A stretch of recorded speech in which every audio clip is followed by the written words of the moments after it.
You're about to join into the world of systematic market cycles. Learn the most dependable and consistent, yet often overlooked investment strategy. Welcome to the Technical Intrinsic Value Podcast.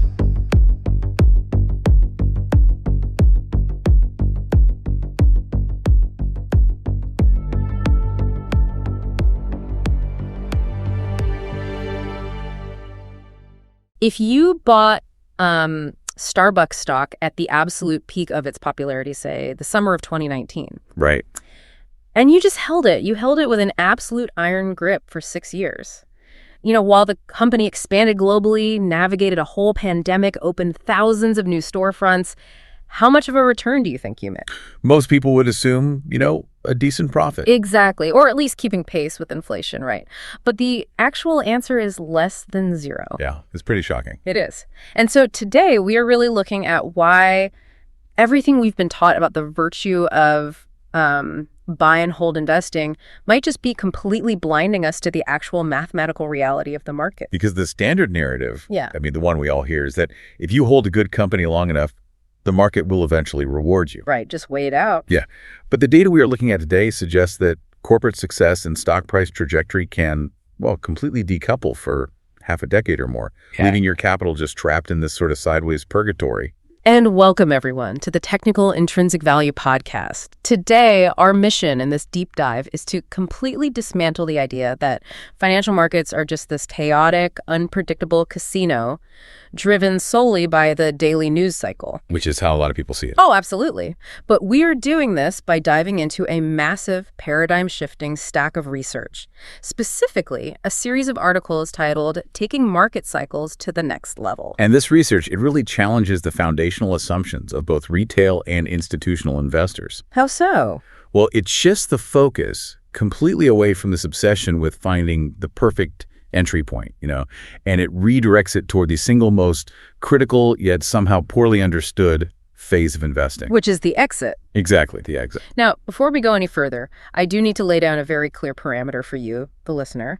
All of the analysis, the historical market interpretations, the specific price targets, and really the overarching financial philosophies we are discussing today, they reflect the views of Niccolo Primavera Carvalho. He is the author of the articles we're analyzing and the creator of the proprietary Technical Intrinsic Value model. Which we'll probably just refer to as the TIV model going forward. Yeah, exactly, the TIV model. So, just to be clear, we aren't giving personal financial advice here. We are acting as your guides through Carvalho's really rigorous analytical framework. And if you find yourself wanting to dig into the primary source material after we wrap up, his book, Technical Intrinsic Value, is actually available right now on Amazon. Yes, do not forget to look that up if you want the unfiltered methodology. It is a dense, deeply revealing read for anyone who, wants to understand the underlying architecture of capital markets. So let's look at the core premise of Carvalho's work.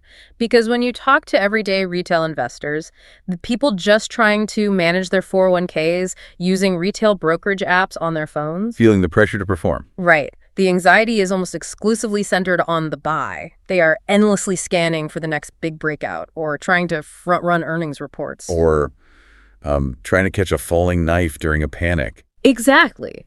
But Carvalho's framework argues that true market mastery, the kind that actually builds generational wealth, is dictated almost entirely by knowing exactly when to walk away. Because the market is not a random walk. It is highly structured. Structured how? Well, capital markets are governed by recurring, mathematically identifiable patterns of expansion and contraction. The exit is the exact moment where theoretical paper gains are either converted into permanent wealth or left on the table. Right, left on the table to be slowly vaporized by a structural market correction. So let's trace this back to the foundation. Because to understand the TIV model, I think we have to understand the historical context it was built upon. The source material roots this entire philosophy in the work of Ralph Nelson Elliott. Right, an accountant who lived from 1871 to 1948. And I find his background really critical here, because he wasn't some flamboyant stockbroker shouting on the floor of the New York Stock Exchange. No, not at all. He was a corporate accountant. He spent decades working for major railroad companies across Central America. So his brain was just wired differently. Exactly. He was a man whose brain was wired for ledgers, balance sheets, identifying operational inefficiencies. He was trained to look at massive amounts of raw data and find the underlying operational rhythm. And then in the late 1920s, he contracted a severe illness, right? Yeah, it forced him into an early retirement. Which means he suddenly found himself confined to his home with this brilliant analytical mind and nothing to do right as the global economy was entering the most traumatic period in modern financial history. The 1929 crash and the Great Depression. Right. So he basically had a front row seat to maximum financial trauma. And because he was confined, he began requesting decades worth of stock market charts. I mean, yearly, monthly, weekly, daily, and even half-hourly charts of the Dow Jones Industrial Average. And he studied them by hand. By hand. Yeah. And what he found was this profound structural contradiction to the prevailing wisdom of the era. Because the prevailing wisdom was that the stock market was entirely reactive, right? Like a bad earnings report came out and the stock went down, a good piece of geopolitical news broke and the stock went up. Right. Cause and effect. The news wags the market. But Elliott noticed that the charts didn't actually support that. No, he realized that prices moved in these highly structured, repetitive geometries regardless of the news. He identified that the market moves in a fractal wave pattern. Wave pattern, okay. Specifically, he noted that a primary trend always unfolds in a five-wave structure. Okay, let's break down the mechanics of that five-wave structure because when people hear waves, they might think of a smooth, continuous sine wave like in physics. Right, but market waves are jagged. So what is the actual mechanical engine driving a stock upward in these five distinct movements? Let's explain this for our novice investor audience. The mechanism is actually the oscillation of mass human psychology. So in Elliott's model, waves 1, 3, and 5 are what we call impulse waves. Impulse waves, got it. They move in the direction of the primary trend. So let's assume an upward bullish trend for this example. Wave 1 is that initial surge. And when does that usually happen?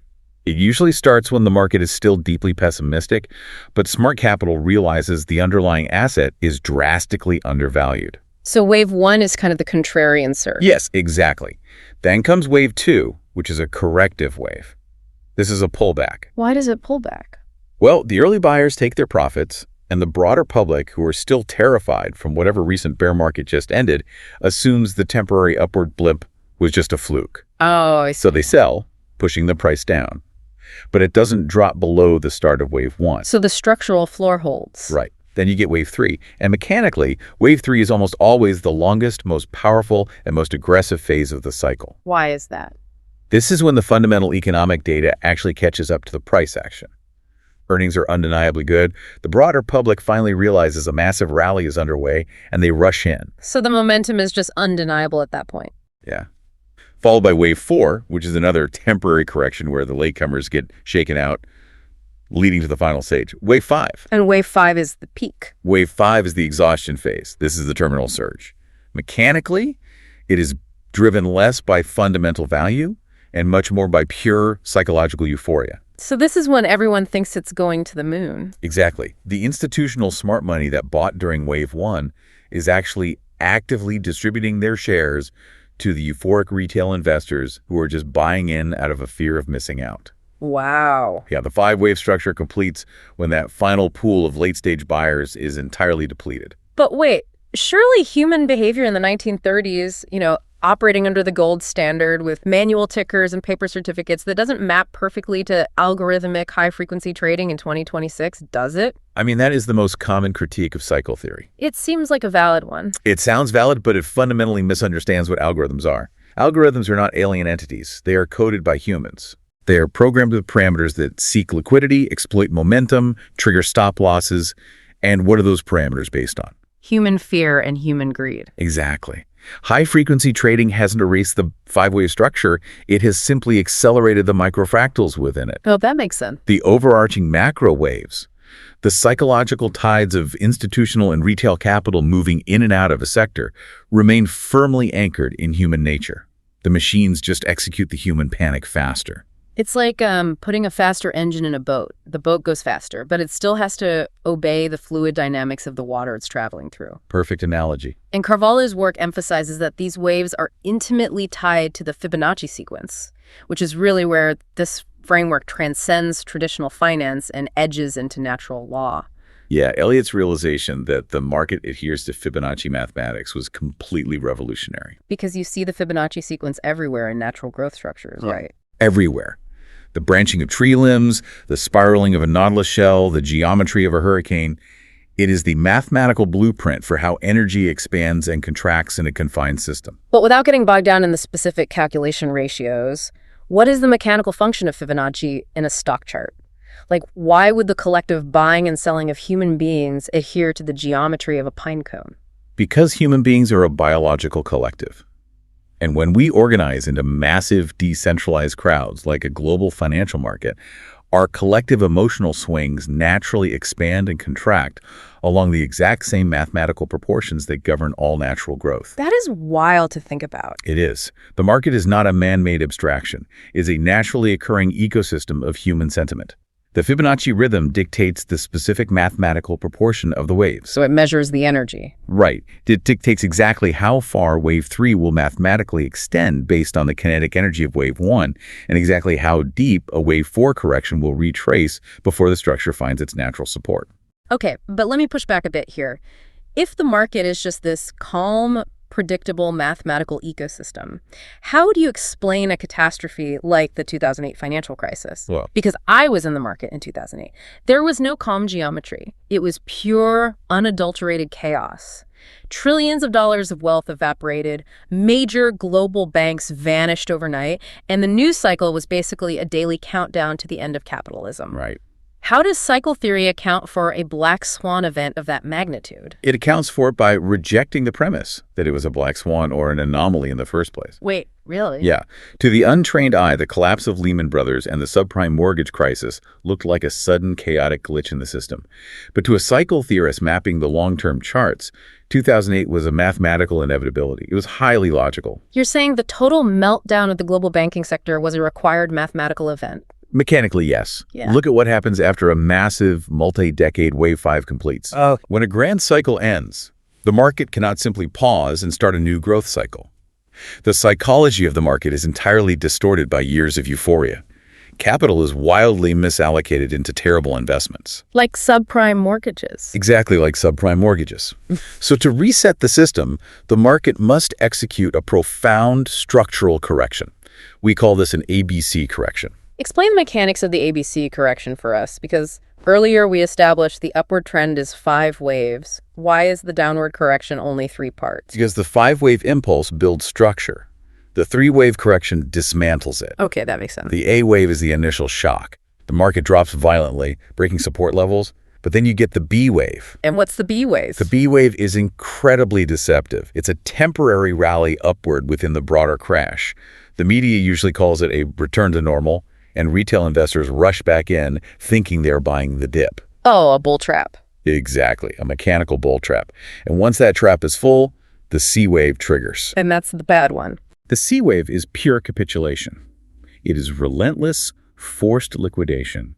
It wipes out all the B wave buyers and drives the market down to its fundamental mathematical bottom. So 2008. 2008 was simply the C wave of a massive macro-level correction. It was the forest fire required to burn away the dead, misallocated capital of the previous cycle so that a new wave 1 could have fertile soil to grow in. That is a fascinating way to look at it. The new cycle didn't cause the crash. The crash was mathematically due, and the subprime mortgage crisis was simply the fundamental catalyst that the market used to fulfill the pattern. That reframing is incredibly powerful. It shifts the perspective from being a victim of the news to being an observer of a structural process. But identifying historical waves in hindsight is one thing. The real challenge for an investor, especially a retail investor, feeling the intense pressure of the daily market is knowing what to do in the present. Right, in real time. And that brings us to the core utility of Nicola Carvalho's TIV model. Because surviving the market isn't about buying the dip, it's about surviving the peak of wave 5. The peak of wave 5 is where retail wealth is historically slaughtered. Why is it so dangerous? Because the psychological environment at the top of a cycle is weaponized against logic. What does that look like on the ground, for the retail investor sitting at home looking at their brokerage app? Well, by the time a primary wave 5 is reaching its mathematical exhaustion point, the stock has likely been in a massive bull run for years. The fundamentals look bulletproof. Right. Every earnings call features executives touting record profits. Wall Street analysts, who are largely trend followers themselves, are issuing massive price target upgrades. They're all saying buy. The financial media is running endless segments about how this specific company is going to revolutionize its sector forever. So the retail investor is being bombarded with undeniable proof that the stock is a guaranteed winner. Exactly. And that creates a ferocious gravitational pull. The retail investor feels immense FOMO, the fear of missing out. They see their neighbors getting rich, they see the stock ticking higher every day, and they capitulate. We finally buy in. They deploy their capital at the exact moment the cycle has zero kinetic energy left. And this is where the PIV model acts as a circuit breaker, because relying on your gut feeling when the entire world is screaming buy is basically impossible. Carvalho designed the technical intrinsic value model to completely strip away the subjective bias of the news cycle. The TIV model doesn't care who the CEO is, it doesn't care about the earnings multiple, and it doesn't watch financial television. It's just math. Right. It takes the historical geometry of wave 1, measures the specific kinetic energy of that initial surge, applies the natural Fibonacci limits, and calculates an objective, highly specific price target for where wave 5 will mathematically run out of buying volume. It provides a hard data point, like an exit door. It gives you a rigid line in the sand. When the stock hits that calculated target, the model issues a definitive signal. The cycle is structurally complete. The underlying architecture can no longer support further growth. Exit your position. Which requires an enormous amount of emotional discipline, honestly, because you are essentially selling a stock on the exact day it looks the most invincible. And that is why protecting capital is vastly more important than trying to squeeze the final few drops of profit out of a peaking market. The TIV model forces defensive capital allocation. It forces you to play defense. It demands that you take your chips off the table before the ABC correction begins. Because if you ride a stock down through a C-wave capitulation, you aren't just losing paper profits, you're losing the base capital you need to participate in the next economic cycle. Okay, I want to pause right here and address a very specific, dangerous mindset that plagues novice and retail investors when they start learning about market peaks. I know exactly where you're going with this. When a clever retail investor realizes that a wave 5 is ending and a massive ABC crash is imminent, their first instinct isn't usually to just sell and walk away. Their instinct is to flip the board and aggressively short the stock. They think if it's going to crash, I can make a fortune on the way down. We need to clearly explain why shorting based on market peaks is mathematically suicidal. This is perhaps the most vital warning we can give. Retail investors look at a wave 5 peak and think it's the perfect setup for a massive short position. But mathematically, the asymmetry of risk is entirely stacked against them. Let's break down the mechanics of a normal long position versus a short position. Right. Let's do that. So if I buy a stock normally, my risk is capped. Yes. If I invest $10,000 and the company goes completely bankrupt tomorrow, I lose my $10,000. My maximum downside is 100%. Correct. Your risk has a mathematical floor. But when you short a stock, you are borrowing shares you don't own, selling them at the current high price and hoping to buy them back later when the price crashes. So what happens if the TIV model says wave 5 is over, I short the stock, but the market stays irrational for another 6 months? You face the terror of infinite loss. A stock's price theoretically has no ceiling. If you short a stock at $100 and a final burst of retail euphoria drives the price to $300, $500, or $1,000, your losses multiply endlessly. Oh, wow. You have to buy back those borrowed shares at the new astronomically high price. Shorting a peaking stock is like standing in front of a freight train because you know it has to stop at the station eventually. Oh, you get run over first. Exactly. You might be completely right about the ultimate destination the ABC correction is coming, but the sheer momentum of late-stage market irrationality will absolutely crush your portfolio before the train ever stops. With that famous quote, the market can remain irrational longer than you can remain solvent. Precisely. Carvalho's TIV model is a tool for capital preservation, not reckless speculation. It is designed to identify exhaustion so you can safely evacuate your capital, not so you can step directly into the path of an unpredictable euphoric momentum spike. So retail investors must prioritize defensive capital allocation over complex trades. Yep. Exactly. Over complex, highly leveraged trades. Protect the capital. Let the cycle crash without you. Focus on practical steps for retail investors to just avoid high-risk short positions entirely. Okay, we need to anchor this theory in reality.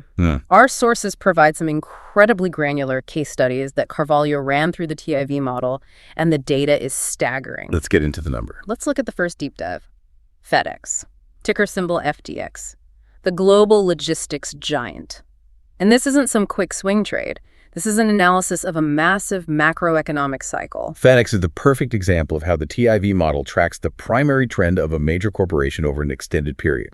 Logistics companies are intimately tied to macroeconomic expansion, so their charts often display beautifully clear wave structures. So according to Carvalho's analysis, the TIV model pinpointed the mathematical beginning of a brand new grand cycle on January 1st, 1991. The entry price on that day was $8.84.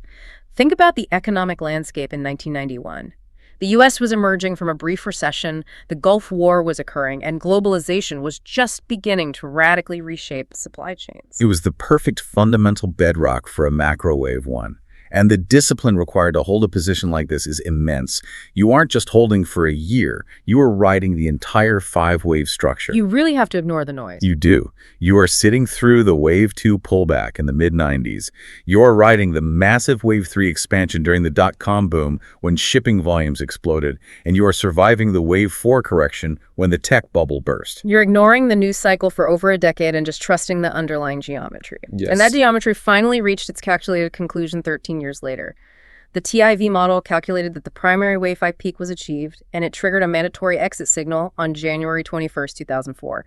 The exit price was $83.32. An entry at $8.84, Yeah. and a disciplined, data-driven exit at $83.32. Let's contextualize that return.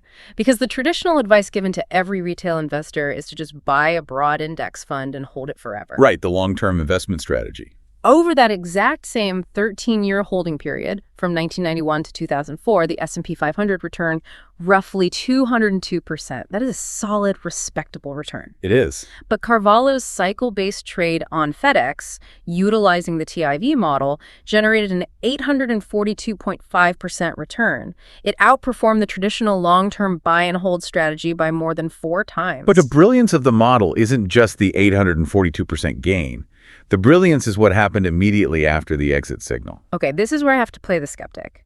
Because human psychology is greedy. Oh, absolutely. If I held a stock for 13 years and it grew over 800%, and your model forces me to sell at $83 in 2004, I'm going to keep watching that ticker. Everyone does. And if I look at the historical charts, FedEx didn't instantly crash in January 2004. It actually kept creeping higher for a while. The stock overshot the TIV model's target. It did. And that temporary overshoot is the ultimate psychological torture test for an investor. A retail investor would be furious. They'd see the stock hit $90, maybe $100, and they'd think, this model is flawed. I left money on the table. I need to buy back in. And if they buy back in, they're stepping right into the jaws of the ABC correction. Yeah. The overshoot is a symptom of market mechanics, not structural health. At the top of Wave 5, the fundamental buyers, the institutions, are gone. The only people pushing the price higher in that overshoot are late-arriving retail investors driven by pure momentum and greed. So it's just hot air. It is a hollow structure. Yeah. And gravity always wins. And gravity arrived with a vengeance. It did. The structural integrity of the cycle demanded a correction.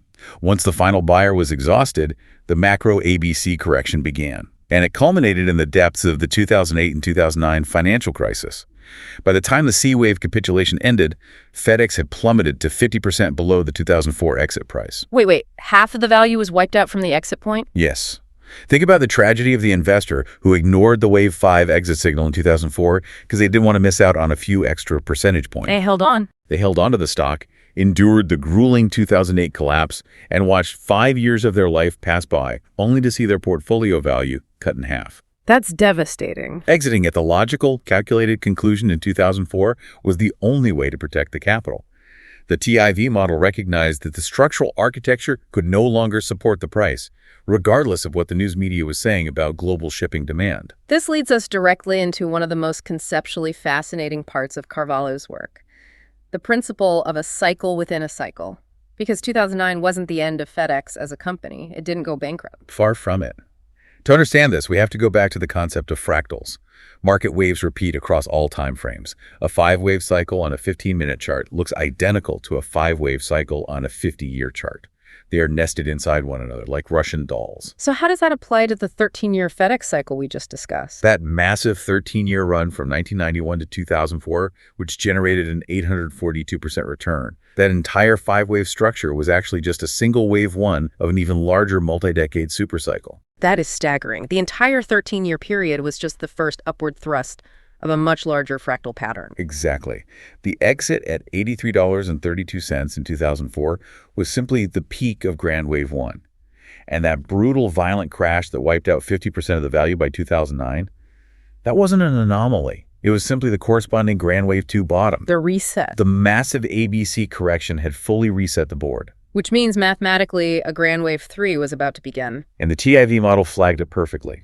Because the overarching rhythm remains intact, the model calculated that the corrective process was structurally complete.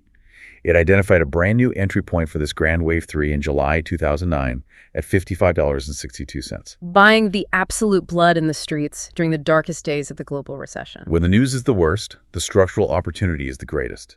And according to Carvalho's latest analysis, this massive multi-decade cycle that began in 2009 is still active today. It's still going. It's still in place today. The TIV model has already mapped the current cycle's architecture and calculated a specific Wave 5 terminal target of $544.32. That is the mathematical destination, where the current structural run will exhaust itself, and where profits must absolutely be secured before the next macro correction begins. That fundamentally changes how you interface with the market. It turns a chaotic, terrifying line chart into a highly legible topographical map.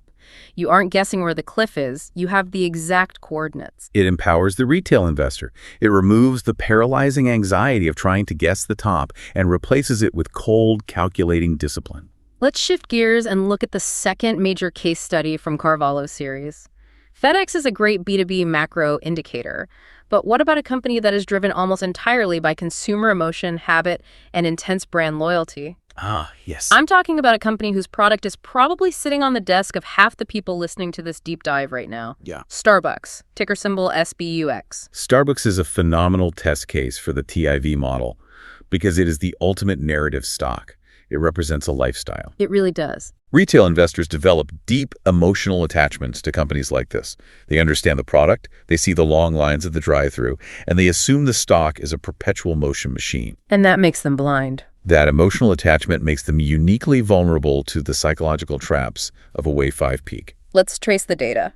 We are tracking a primary Starbucks cycle that, much like the FedEx reentry, was born in the absolute worst economic environment possible. The TIV model identified the mathematical bottom of a major Wave 2 correction for Starbucks on July 7, 2008. The entire financial system was actively melting down, consumer discretionary spending was plummeting, and people were terrified. Naturally. But the structural math indicated that the capitulation was over.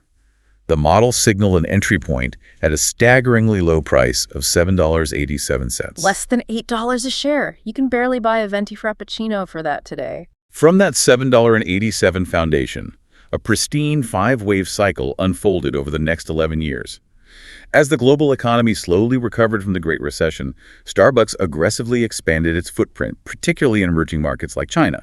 They dominated the mobile ordering space. So the fundamentals supported the structural impulse waves. Yes, and the stock marched steadily upward. Wave 1, Wave 2 pullback, a massive Wave 3 expansion through the mid-2010s, a Wave 4 consolidation, and finally, the euphoric Wave 5 blow-off top. And this is where the discipline of the model is truly tested. Exactly. The TIV model calculated that the kinetic energy of the 11-year cycle was entirely spent. It triggered the mandatory exit signal on July 3, 2019, at a price of $86.89. An 11-year holding period, relying purely on the structural math to guide the position through a decade of geopolitical noise, changing consumer trends, and market volatility. Let's look at the wealth creation on that trade. Buying at the $7.87 bottom in 2008 and executing the clinical, unemotional exit at $86.89 in 2019 yielded a return of 1,004%. It is the definition of generational wealth accumulation. And again, we must compare it to the standard benchmark.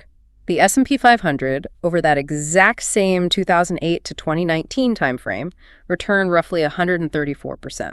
Which is fine, but The TIV model's cycle-based methodology outperformed the broader market by nearly 10 times.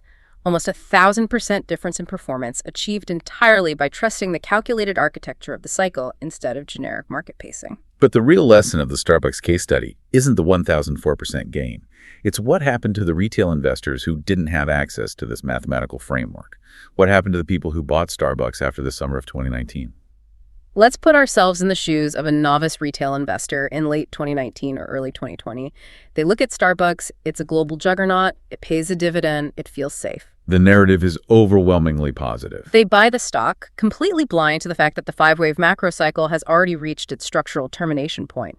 What is the mechanical reality they are stepping into? They are stepping into a post-Wave 5 correction. But, as we discussed earlier, not all ABC corrections look like the violent, sudden crash of 2008. Right. Some corrections are agonizingly complex, sideways, and drawn out over years.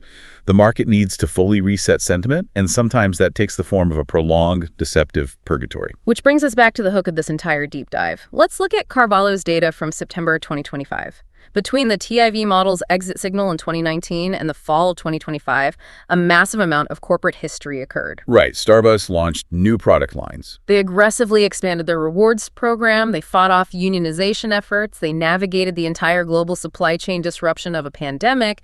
The company was incredibly active. And yet, despite 6 years of relentless fundamental activity, revenue generation, and positive Wall Street upgrades, as of September 16th, 2025, Starbucks stock was trading at $83.70. It is 3.6% lower than the 2019 peak. 6 full years of corporate grind, and the stock is objectively lower than it was when the TIV model signaled the exit. How does the fundamental reality of a massive company operating successfully for 6 years result in a negative return for the shareholders? Because the underlying structural cycle was exhausted. The gravitational pull of a completed cycle cannot be overcome by earnings reports or new product launches. The architecture of the market demanded a multi-year consolidation phase to reset the algorithmic and human sentiment. The opportunity cost here is staggering. Opportunity cost is the silent killer of retail wealth. It truly is. It isn't just about the fact that the stock dropped 3.6%. It is about the fact that those retail investors had their capital paralyzed for over half a decade. 6 years of dead money. While everything else was moving. Exactly. They watched their portfolios go completely sideways, generating zero growth, while inflation eroded their purchasing power and other sectors of the market were experiencing massive Wave 3 expansions. And they sat there paralyzed because they lacked the framework to understand why the stock wasn't moving. They kept reading the bullish news headlines and thinking, the breakout is coming tomorrow. Exactly. Carvalho's work proves that hoping for a massive breakout during a structural corrective phase is an exercise in futility. All the CEO interviews and analyst ratings in the world cannot alter the mathematical reality that the path of least resistance remains sideways or down until the model mathematically confirms that the corrective process is fully complete. This perfectly highlights the core thesis of Carvalho's methodology. The exit is the most vital tool in your arsenal. You don't just exit to secure a 1,004% gain, you exit to defend your capital from being locked in a 6-year trap. You secure your profits, you step completely away from the asset, and you patiently wait. Right. You either wait for the TIV model to signal the start of a brand new cycle in that same company, or you rotate that preserved capital into a completely different asset that is just beginning its own Wave 1. It is about fluid defensive capital allocation. You remove the emotional attachment to the brand, and you strictly obey the data. It's the only way to survive long term. This has been an incredibly dense, eye-opening exploration of market mechanics. Let's synthesize the core insights we've extracted from Carvalho's framework today. Let's do it. We've completely dismantled the myth that financial markets are driven purely by the chaotic reaction to daily news.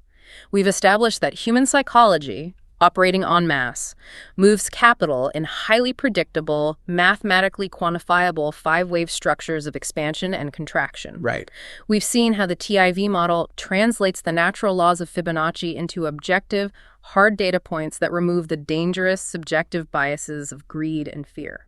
Most importantly, we've demonstrated that true investment mastery relies on the discipline to execute the exit. By relying on calculated targets rather than emotional euphoria, retail investors can finally protect their capital from the devastating ABC corrections. And the paralyzing multi-year opportunity costs of post-cycle purgatory. And we're not stopping here.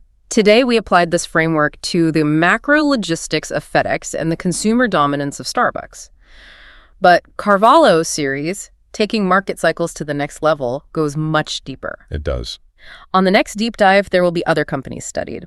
We are going to apply the exact same TIV model mechanics to the fast casual dining sector, specifically looking at the explosive growth of Chipotle. ticker symbol CMG. That one is fascinating. We will see how these universal patterns manifest in a totally different corporate environment. We are also going to transition from historical analysis to a real-time application. We will be revealing a mystery company that the TIV model indicates has just concluded a brutal, agonizing, multi-year correction. According to Carvalho's data, this company is sitting exactly on the precipice of initiating its next great primary cycle. It is a real-world look at a wave 1 formation. That is going to be phenomenal. But as we close out today's exploration into the hidden architecture of capital markets, we want to leave you with a final, somewhat provocative concept to turn over in your mind. Consider the implications of everything we've discussed. Ralph Nelson Elliott mapped these geometries by hand almost a century ago. Nicolau Carvalho's modern data-driven TIV model is proving these geometries hold true today across entirely different industries, from FedEx to Starbucks. Right. Our modern financial markets feature instantaneous global communication, complex derivative instruments, and algorithmic trading. Yet, despite all this technological sophistication, the underlying movement of global capital is still strictly governed by the exact same natural laws and rhythmic mathematical proportions that dictate the spirals of galaxies and the changing of the seasons. If the collective buying and selling of millions of humans perfectly adheres to a predetermined mathematical geometry, how much of your daily financial decision-making is actually a product of your own independent free will? It's a heavy question. When you feel that intense, undeniable urge to buy at the euphoric peak of a market, or the terrifying instinct to panic sell at the absolute bottom of a crash, are you actually making a conscious choice? Or are you simply acting out your assigned, mathematically predictable role within the massive, unavoidable tide of human psychology? It is a profoundly humbling question for any investor to ask themselves. It fundamentally changes how you view your own mind. Until next time, stay analytical, protect your capital, and always remember to look for the structural pattern hiding beneath the noise.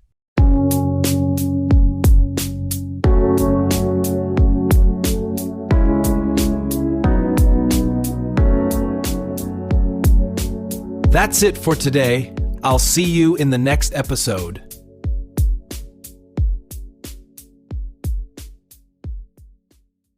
The Technical Intrinsic Value Podcast is a systematic explanatory to enhance data analysis and delivery. All content logics provided herein are a direct reflection of the opinions value modeled Nicolau Primavera Carvalho. The information provided is for educational and informational purpose only and does not constitute financial, investment, or legal advice. The TIV model is a framework designed to identify patterns based on 15 years of future results. All investments involve risk. By continuing, you acknowledge you are a self-reliant investor responsible for your own execution.